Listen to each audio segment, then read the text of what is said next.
Magandang gabi mga kaidol. At nandito tayo ngayon sa Tagalog.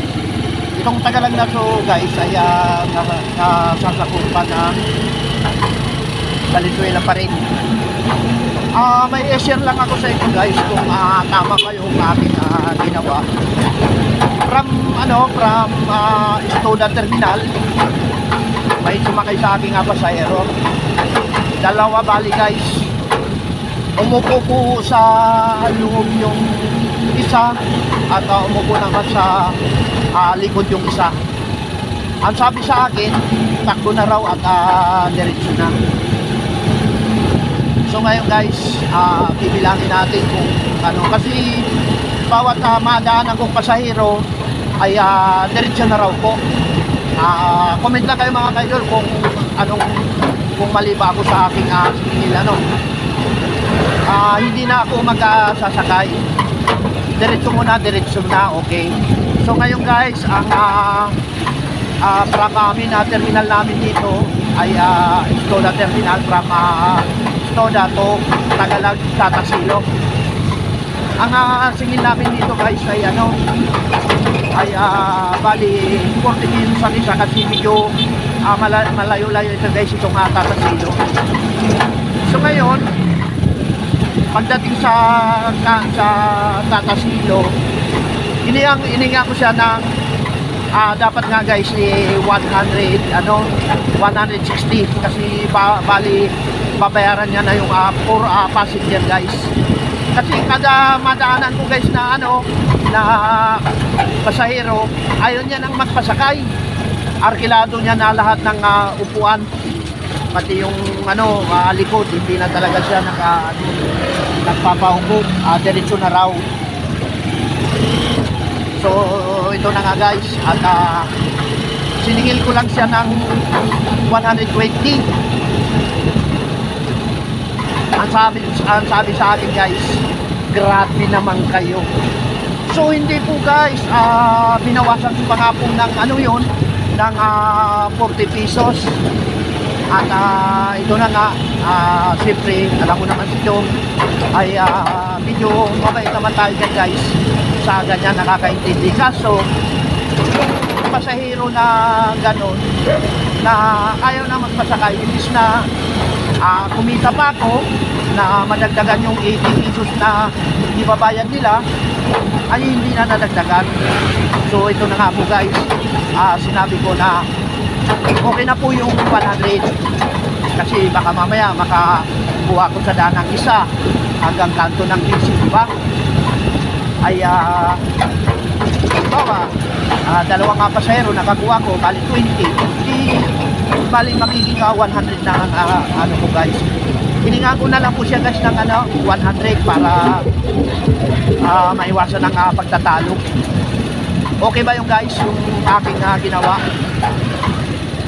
Ayan, sana ay kapulutan ng aral yung aking pasahero na ito. At inaano ko lang sa mga tricycle driver, tanungin muna natin po pagkagaling ng terminal kung mababayaran niya ba ay for passenger guys, ayan. Ayan, at nandito na tayo guys sa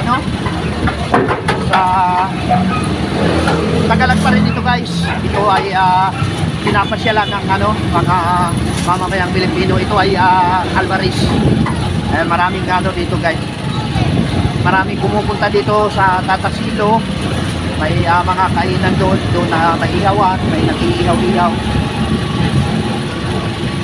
Pasensya na kayo guys kung medyo madilim yung aking buha kasi gabi na mga kaidol. Nara natin yun. Sana makakuha tayo guys sa pabalik.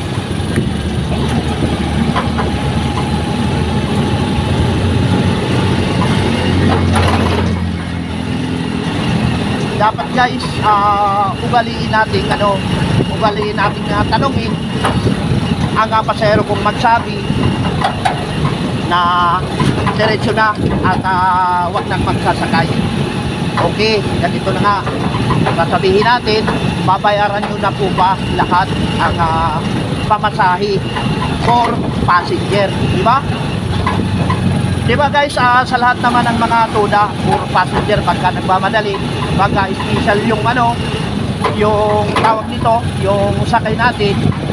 Sa amin kasi guys, dalawahan lang. Pero hindi ka po piling magsabi na na wag na magsasakay. Kasi sayang naman, medyo mahal ang gasolina ngayon. Kaya magsasakay po tayo kahit na isa o dalawa sa likod kasi bali dalawa lang pala ang babayaran niya. Sana maintindihan ng mga guys na mga mananakay, itong vlog ko na to ay tungkol sa pamamasada. Medyo nag-iikot-ikot ang aking camera.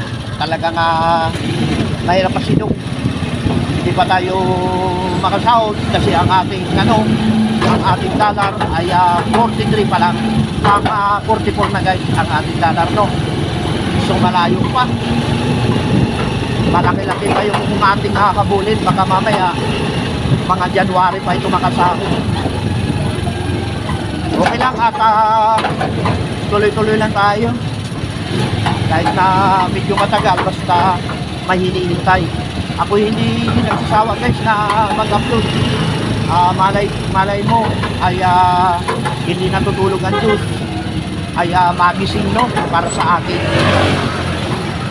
at para sa mga mamamayang Pilipino. Sa aking mga kababayang OFW, ayan kami galang-galang po sa inyo dyan. Ayan, nahatan tayo. Buti na lang mapagbigay po itong isang na to, kotse. Nakaraan po tayo. Maraming salamat po. Mabuhay ka. Ayan, napakabait mo guys.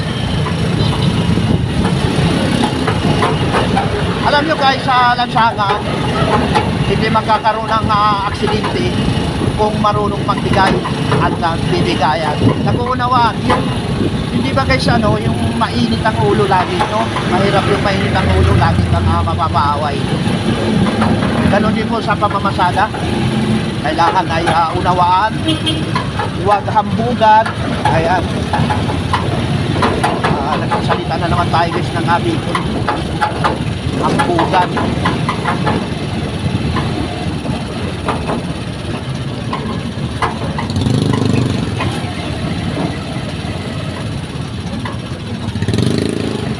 Ganun pa man, kumita tayo ng 100 pesos.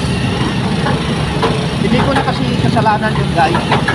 Imbis na 80 lamang ang ating sisingilin, ay sinabi niya sa akin ay diretso na. At awag na naman sa kanya.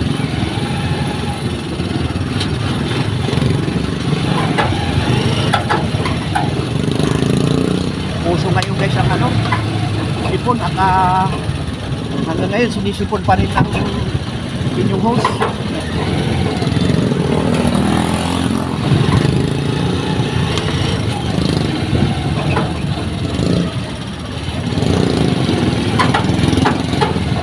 Medyo maaga pa pala, bukas pa yung lutuhan.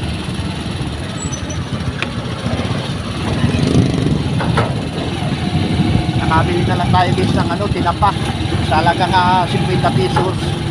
May ulam na tayo mamaya. Madaling lutuin, ipiprito lamang. At gagawa ka lang ng sausawan, tuyong na may kalamansi.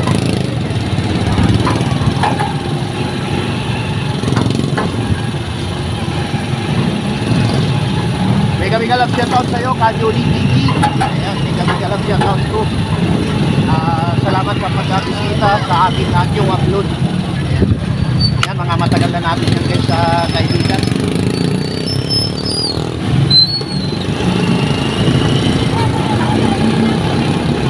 At Mapagyo Ablisdi, pinagalang shoutout. At Gatwa nga channel, pinagalang shoutout. Salamat sa iyong pag-bisita. At sa patamsak Thank you very much idol. Mag-upload ka idol, Kagwang TV. Huwag kang paghintaan ng loob. Basta upload. Ako nga nagla-live ay antok na ako. Nagla-live, tulog. Natutulog tayo. Para lang yung WH natin, hindi natin mapabayaan. Diba? Kasi napakahirap guys na bumalik pagka ikaw ay natin monetize. O kaya meron kang ilolo. Napakahirap. Saka mag-ingat po tayo sa pag-upload. Pagka hindi po natin na video, huwag po natin nga pakialaman na i-upload para maiwasan po natin yung magalit si Lolo White. Diba? Kakaliwa tayo dito guys at stray po kasi itong lugar na to.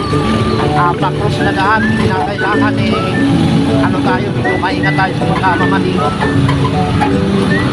Di bali na mabagal lang yung pagkatakbo ng ating tricycle, no?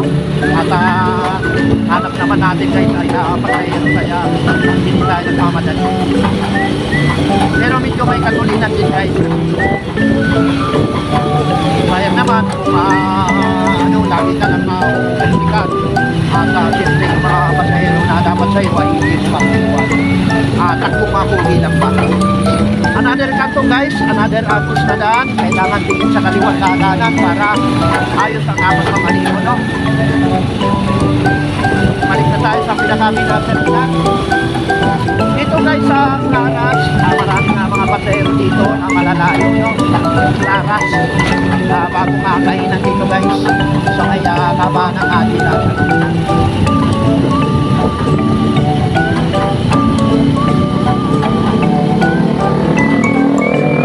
Mamaya guys, pagkatapos ng isang pila, baka tayo ay makapaghapunan muna, no?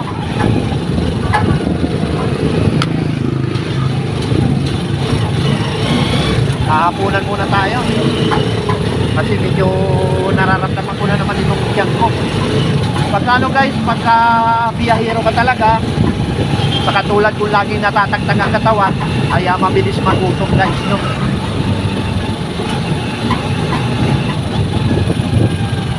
Ayan, papasok na po tayo sa pinaka-main terminal namin. Ayan.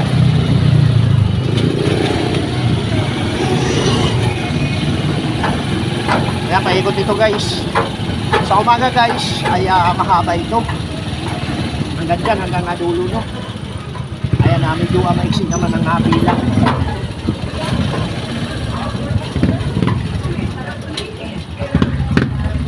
Ano guys, babay na.